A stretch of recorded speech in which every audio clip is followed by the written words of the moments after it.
seseorang lah.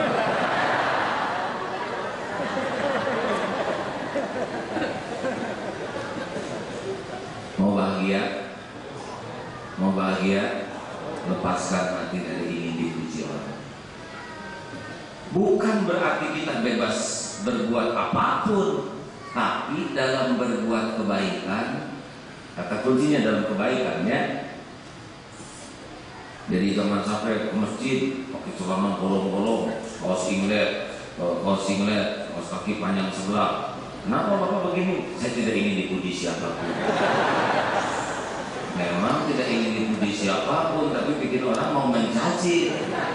Kita ke masjid penampilan rapi. Kenapa? Menghormati perintah Allah. Ke masjid, Allah Maha Indah. Allah mencintai keindahan. Pakai yang indah. Kenapa Allah suka? Kita ke masjid pakaian rapi, menghormati sesama di sini. Kita ke masjid nggak bau-bau, nggak bau badan, karena Allah suka, Rasul suka kepada yang harum. Kita juga senang, kita menghormati, bukan untuk dipuji, tapi untuk menghormati. Beda kan? Nggak ada buat. Satu itu. Yang kedua, jangan takut dicaci. Kemarin waktu pulang dari pesantren Seruak, maaf ya, katanya ada kontroversi tentang AA pro kontra. Bagaimana menurut AA? Loh, saya emang ada urusan dengan pro kontra. Urusan saya mah cuma satu, Allah ridho atau enggak. Kalau pro kontra mah bodoh-bodoh kita. Nabi Muhammad aja manusia sempurna, tetap ada pro kontra ya. Abu Jahal kontra, Abu Lahab kontra.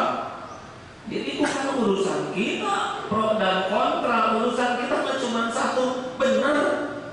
Allah ridho tidak titik, mau sampai jeding, doer, jebleng, naplek, bukan urusan kita. Kan udah pernah dibahas teknik supaya tidak sakit hati oleh omongan orang, sudah belum? Belum.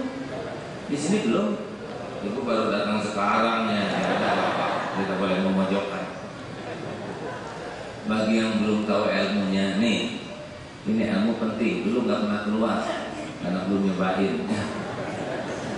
Bagaimana supaya kita enggak mudah terluka oleh omongan orang? Mau tahu?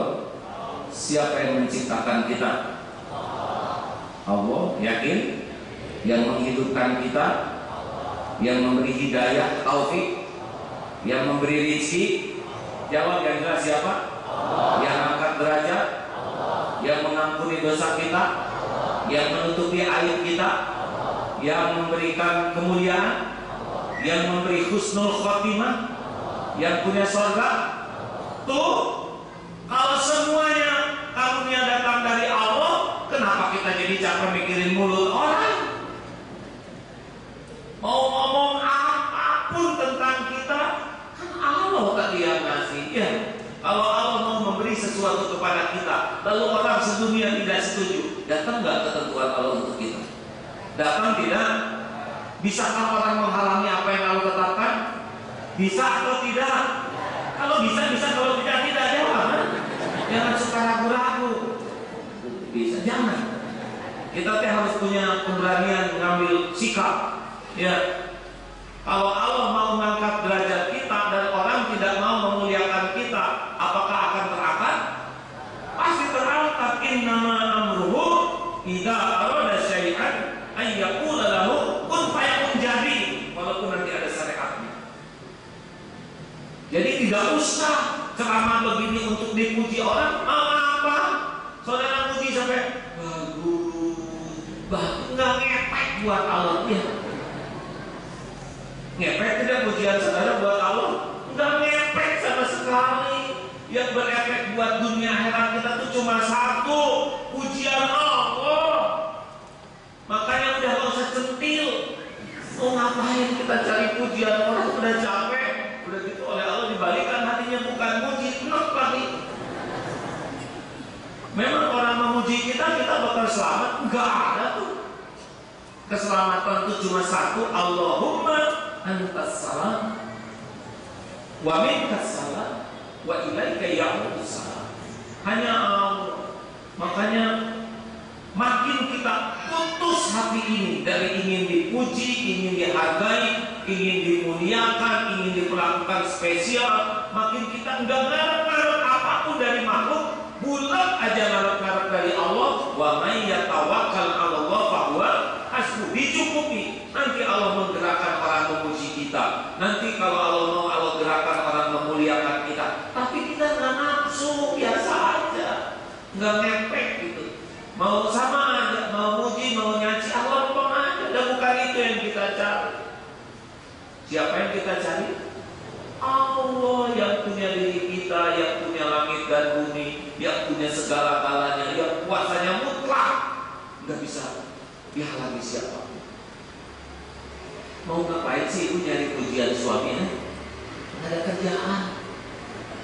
Ya naluri wanita wajar pengen dipuji, untuk basa-basi mah nggak apa-apa. Tapi kalau sampai tertanam di hati ibu ingin dipuji suami, udah ibu bakal sengsara sendiri, nggak ada urusan. Allah lebih dekat daripada suami ibu. Suami ibu cuma manusia yang nebeng sebentar, nggak punya apa-apa sama sekali tanpa izin Allah. Suami nggak bisa ngasih rezeki tanpa izin Allah. Suami nggak bisa ngasih kebahagiaan tanpa izin Allah. Suami nggak bisa melindungi tanpa izin Allah. Nggak ada tuh tanpa izin Allah. Makanya udah, kalau mau berumah tangga, lakukan aja yang terbaik tanpa harap-harap. Ini enak dan pasti Allah membalasnya. Kalau orang ikhlas nggak pernah dirugikan. Lempeng aja, berbuat yang terbaik, nyapa yang tulus, nyayangi anak yang tulus. Bukan nyayangin anak supaya anak balas budi, bukan nyayangin anak supaya ini ibu penyayang. Nggak perlu. Saya sayang aja. Halo? Kenapa jadi emosi begini nih hadirin?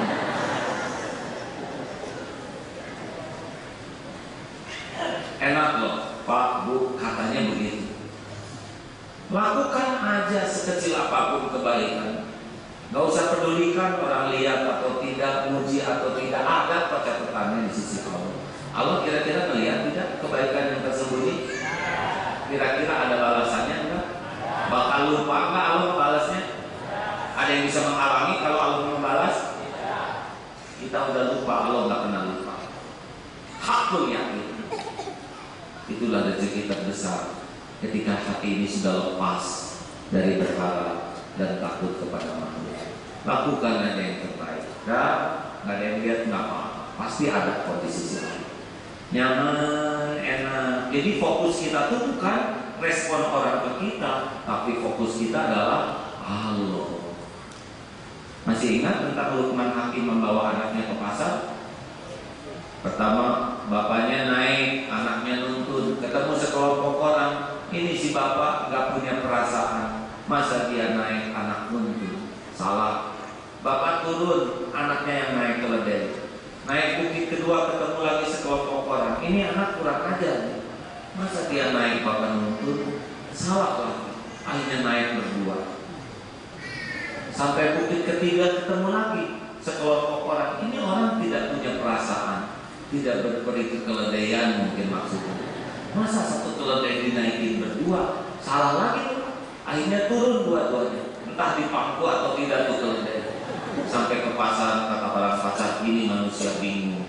Di mana-mana orang naik keledai, ini keledai yang dinaikin. Kurang lebih begitulah. Tetapi Luqman Hakim mengajari anaknya, nah tuh begitu tuh. Kalau hidupmu ingin dinilai, dipuji manusia, sepanjang hayat menderita. Karena penilaian